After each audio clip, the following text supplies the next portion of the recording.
In the past week, Boko Haram militants have killed villages and bombed churches and mosques across Nigeria's north, challenging the new president Muhammadu Buhari's promises to stem the six-year insurgency and testing Nigerians' faith in his ability to do so. As a candidate, Buhari campaigned on ending the Boko Haram insurgency. But since he became president on May 29, the extremist group has shown no sign of slowing down. For more on this story, Solomon Izang-Ashoms, editor of Parable, joins us in studio. Thanks for joining me, Sol. Pleasure. Good to be here again. Now, Sol, Buhari set up high expectations on how he was going to deal, or how he is going to deal with Boko Haram. Is he up to the task? Well, I don't think if we have enough time already to be able to evaluate Buhari. He is 72 years of age, so, old people do stuff like really slow. But he has really said a lot of promises. This is the way that I hope to tackle Boko Haram. I need to do it immediately. And people are beginning to ask questions. Buhari, you promised this. You are an ex-military general. So we expected a lot of actions from you, which we haven't seen yet, outside of just moving the headquarters of the military from Abuja to Maiduguri. But since then, just the last weekend, we've seen over 200 people being killed. So people are beginning to ask a lot of questions. The media is asking a lot of questions. Leaders, community leaders are asking a lot of questions. But we do hope that things are going to change. Now, security analysts suggest that a decline in the intensity of operations by the multilateral force, which is Nigeria, Chad, and Cameroon. Has almost added to, the rebels rearming and becoming stronger. What's your take on that? I think so. I think, I thought there was going to be an intensity when these five nations came together. At some point there was. There was an intensity. And then suddenly it's just gone quiet. You expect that it was going to build up, but immediately after the elections, there was a couple of meetings in Nigeria where all the leaders came together. He went to Chad, he went to Niger to speak to the presidents of those nations to be able to do that. But I think the intensity has died down, which is something that, we shouldn't have seen. The intensity initially actually pushed Boko Haram out of the areas where they've been occupying, territories where they've been occupying. They've taken captive of people, villages where they control. Right now, at least, they don't control any town. But at the moment, we're beginning to see them really coming back really strong and using suicide bombers. Now, the conflict has entered a new phase, addressing the consequence of the insurgency. How best should the Buhari government tackle this?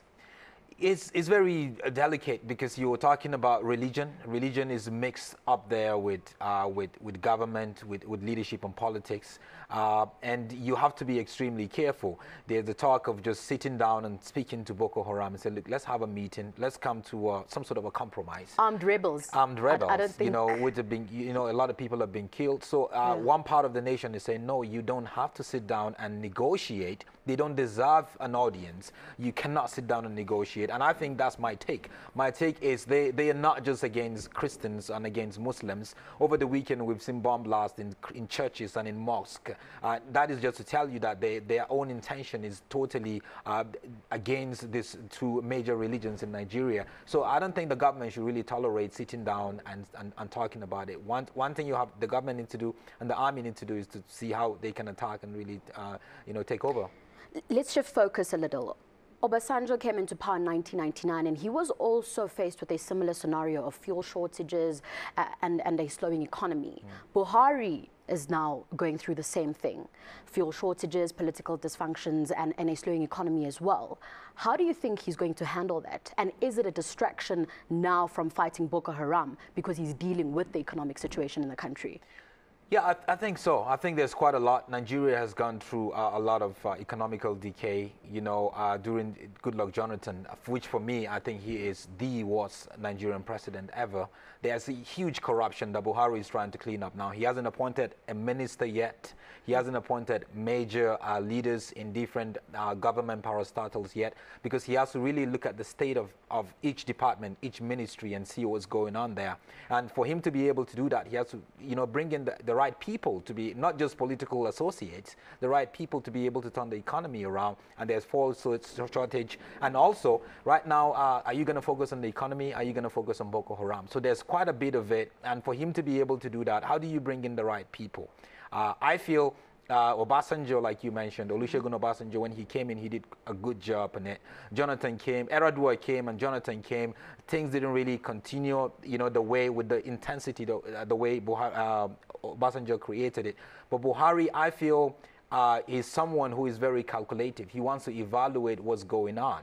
But how long would he do that? That's the big question. And that's what I wanted to ask. I mean, he does not have much time at all, because it seems like he's torn between a slowing economy as well as Boko Haram. Yeah. What should he be prioritizing right now, today?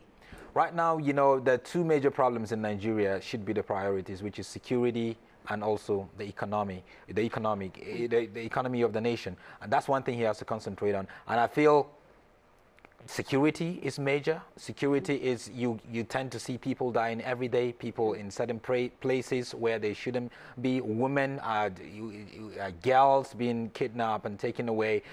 It's something that, you know, that creates a lot of news around the world. You know, the economy is going to be there, and you can always go back there and try to fix things. And just 2 days ago, he gave a go-ahead to release about 4 billion naira in Nigeria, just to be able to pay government workers. You know, my mom has gone like 6 months without getting paid. You know, a lot of government workers go like a year without getting paid. So the economy has really been totally dismantled. How do you rebuild it, and at the same time making sure that security of people, you know, individual security, community security is being taken care of? Now, just before we wrap this up, let's get real. Hashtags haven't worked. Yeah. AU intervention has also not worked, as well as this multilateral force of Niger, Cameroon, Nigeria, as well as Chad. Do you think that the fight against Boko Haram can be won? Because I've mentioned all these interventions, and nothing seems to work. The girls are still missing. They found a few people here and there, but those 200 girls are also still missing. So can the fight against Boko Haram be won? It can, but we need to see more aggression. We need to see an aggression that, you know, you have to take the fight to Boko Haram. You don't need to just go into areas where Boko Haram is occupying. You need to really to really build a huge strategy for you to be able to go in. We need to see those 5 nations coming together again. We need to see the Nigerian army going into areas where Boko Haram is and pushing them out there. It's going to take a bit of time. Boko Haram has their strategy. If you hit them hard, they use you know, suicide bombers and all that. But it's going to take a bit of time. But we need to see more aggression from the Nigerian army. We need to see more aggression, more leadership by Buhari and also other leaders in those areas. We need to see that, because if we don't do that, Boko Haram, obviously, they know how to play their cards very well. And so far, they've been playing it well enough and getting the attention of, you know, of the whole world. And that is their main target. And if the Nigerian army doesn't go in there and make sure they attack, they make sure they defeat some sort of part of the army of the extremists, and also their leadership. How do you get into the leadership of Boko Haram? I think if they could get into the leadership of Boko Haram, that would go a long way. Thank you so much for joining us. Pleasure. That was Solomon Izang-Ashoms, editor of Parable, giving us the latest on the fight against Boko Haram in Nigeria.